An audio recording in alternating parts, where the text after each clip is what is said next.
नमस्ते everyone, Monika astrology में आपका बहुत बहुत स्वागत है। आज हम चर्चा करने जा रहे हैं वृषभ लग्न की और मार्च महीने की राशिफल की। सबसे पहले शुरुआत करते हैं ग्रह गोचर से। शुक्र और बुध जो है वो दोनों ही मीन राशि के अंदर रहेंगे। सूर्य 14 मार्च को मीन राशि के अंदर प्रवेश करेंगे। मंगल मिथुन राशि में रहेंगे पूरे ही महीने के लिए। शनि 29 मार्च को प्रवेश करने जा रहे हैं मीन राशि में। बुध वक्री हो रहे हैं 15 मार्च को 24 डेज के लिए और शुक्र वक्री हो रहे हैं 2 मार्च को 43 डेज के लिए। इस प्रकार से ग्रह गोचर है। सबसे पहले हम शुरुआत करते हैं आपके लग्न से। वृषभ लग्न और लग्न का स्वामी बनता है शुक्र और शुक्र आपके 11वें स्थान में स्थित है और 2 मार्च से शुक्र वक्री भी हो रहे हैं और 11th लॉर्ड आपके लग्न के अंदर है। तो गुरु और शुक्र का एक परिवर्तन योग बनता है। यहाँ पर बहुत इंपॉर्टेंट, शुक्र का वक्री भ्रमण जब 11वें स्थान में और वो भी राहु के साथ है, बुध नीचस्थ है। इस परिस्थिति के अंदर मुझे लगता है कि आपके कॉन्टैक्ट्स आपके जीवन में सबसे ज्यादा इंपॉर्टेंट रहेंगे। लग्न के अंदर रहा हुआ जो गुरु और ये परिवर्तन योग आपको फाइनेंशियल गेन देगा और मुझे लगता है कि आप काफी लोगों के साथ संबंध रखेंगे। एक तरह से देखा जाए तो कॉन्टैक्ट्स के थ्रू आपके काम बनते हुए मुझे नजर आते हैं। द्वितीय भाव की बात करते हैं। द्वितीय जो है वो आपके 11th हाउस में है, द्वितीय स्थान में मंगल बैठे हैं। ये परिस्थिति में कुछ फैमिली रिस्पॉन्सिबिलिटीज और फैमिली के अंदर कुछ ऐसे खर्चे हो सकते हैं जो आपको उठाने पड़ सकते हैं। यहाँ सेविंग्स आप कहीं ना कहीं आपके कुछ पर्सनल एक्सपेंसेस या आप कुछ अपनी लग्जरी के पीछे कुछ खर्च करने की कोशिश करेंगे, तो सेविंग्स को थोड़ा बचा के रखिएगा। और यहाँ पर सेविंग्स में बढ़ोतरी भी है।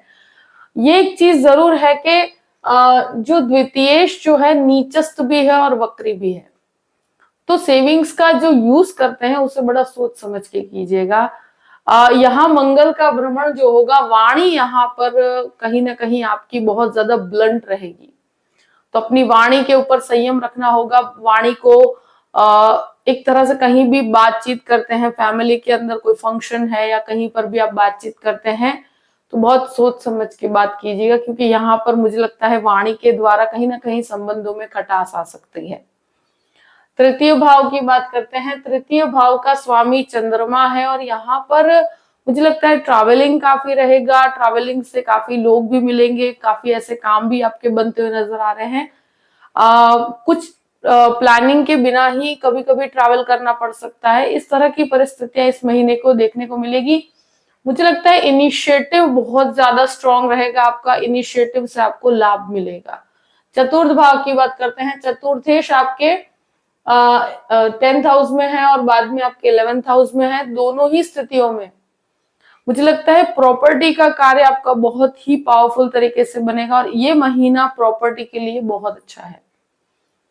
प्रॉपर्टी लेना चाहते हैं, प्रॉपर्टी बेचना चाहते हैं, कोई काम है जो प्रॉपर्टी के अंदर रिनोवेशन करवाना चाहते हैं, कुछ डेकोरेटिव आप कंस्ट्रक्शन कराना चाहते हैं, इस प्रकार की प्रक्रिया के लिए बहुत ही लाभकारी परिस्थिति है। हेरिडिटी की प्रॉपर्टी का कोई विवाद है तो उसमें आपको सफलता प्राप्त होगी। पंचम भाव की बात करते हैं। पंचमेश जो है 11th हाउस में, पंचम भाव का स्वामी बुध जो है वो 15 तारीख के बाद वक्री हो जाएंगे।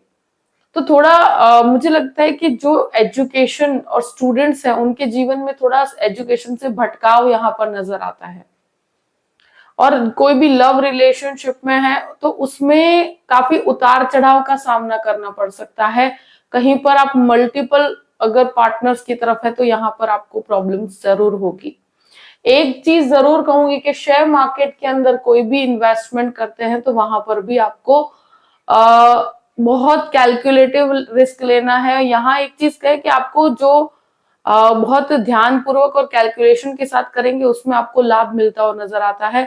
तो जो आपके एक्सपीरियंस के हिसाब से आप काम करेंगे वो आपको सफलता दिलवाएगा।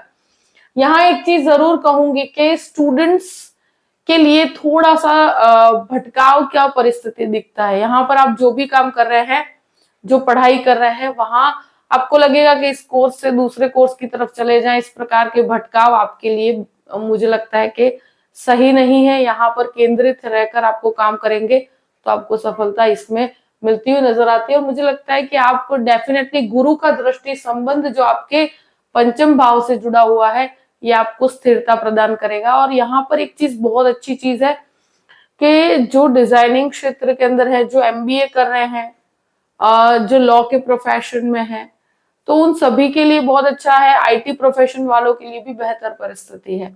अब बात करते हैं सिक्स्थ हाउस की। सिक्स्थ लॉर्ड जो है वो 11th हाउस में है, वक्र अवस्था में है। शुगर रिलेटेड प्रॉब्लम, थायराइड से संबंधित समस्या, स्किन रिलेटेड प्रॉब्लम, ये सारी ही समस्या है जिसको भी है उनको ये महीने अपने स्वास्थ्य का बहुत ध्यान रखना होगा। हेल्थ यहाँ पर मुझे लगता है खराब हो सकती है। कुछ फूड इन्फेक्शंस हैं जो आपको परेशान कर सकते हैं, तो फूड पॉइजनिंग का प्रॉब्लम होगा। तो बाहर का अगर खाना खाते हैं तो सोच समझ के आप थोड़ा हेल्दी डाइट की तरफ रहिएगा। यहाँ हो सके वहां तक आप डाइट को बहुत प्रिसाइज रखिएगा इस महीने, तो आपके लिए बहुत बेहतर रहेगा, क्योंकि शुक्र का वक्री भ्रमण कहीं ना कहीं व्यक्ति को फूड इन्फेक्शंस देता है। तो यहाँ पर एक अपने स्वास्थ्य को बहुत प्रायोरिटी रखिएगा। अगर कोई भी प्रकार का लोन लेना चाहते हैं तो ग्रेजुअल रिस्क के साथ ले सकते हैं। कैलकुलेटिव रहकर रहना है, बहुत बड़े रिस्क यहाँ पर नहीं लेने हैं। 7th हाउस की बात कर रहे हैं। 7th लॉर्ड आपके 2nd हाउस में मंगल, और यहाँ लग्न का स्वामी मीन्स लग्न का जो गुरु है वो आपके 7th हाउस को देखते हैं। यहाँ पर मैरिज फाइनलाइज होने की इस महीने मुझे लगता है कि बातचीत आगे बढ़ेगी। कहीं पर भी मैरिज से बातचीत कर रहे हैं तो वो प्रोसेस आगे बढ़ेगा और कहीं ना कहीं फाइनल डिसीजन आने की पूरी शक्यता है कि आपको यहाँ पर रिजल्ट्स बहुत पॉजिटिव मिले। यहाँ कोई रिलेशनशिप है, अगर उसको नेक्स्ट लेवल पे ले जाना चाहते हैं तो भी यहाँ पर आप बातचीत कर सकते हैं, मगर बातचीत के दौरान आपको बहुत ज्यादा अपनी वाणी को संयम में रखना है, बहुत ज्यादा जल्दबाजी नहीं करनी है, धैर्य रखना है, तो आपका काम बहुत अच्छा बनेगा। अब बात करते हैं अष्टम भाव की। अष्टमेश जो है वो लग्न के अंदर है। देखिए यहाँ व्यक्ति बहुत ज्यादा सीक्रेटिव होता है, और ये परिस्थिति के अंदर व्यक्ति अगर कोई ज्ञान भी है वो अपने तक रखता है। और अष्टमेश जब लग्न में है तो रिसर्च बेस्ड कार्य में आपकी सफलता बहुत अच्छी होती है। अगर एजुकेशन सेक्टर में है तो भी आपके लिए एक बेहतर परिस्थिति है, मगर हेल्थ यहाँ पर बहुत इंपॉर्टेंट रहेगी। स्पेशली जिनको थायराइड या कोई हार्मोनल प्रॉब्लम्स है तो उनको अपने स्वास्थ्य को लेकर सतर्क रहना होगा। अब बात करते हैं नवम भाव में है, और ये परिस्थिति के अंदर मुझे लगता है कि भाग्य का सपोर्ट पूर्ण रूप से आपके साथ बना हुआ है। कुछ ऐसी जर्नीज भी हो सकती है जो आपको करनी पड़ सकती है, जो आपके कार्य से संबंधित भी हो और उससे रिलेटेड कुछ आध्यात्मिक जर्नी भी हो सकती है। यहाँ पर एक चीज डेफिनेटली कहूंगी कि भाग्य का सपोर्ट पिता के बिजनेस के अंदर है तो भी आपको पूरा सपोर्ट यहाँ पर प्राप्त होगा। अब बात करते हैं 10th हाउस की। 10th हाउस में शनि और सूर्य है।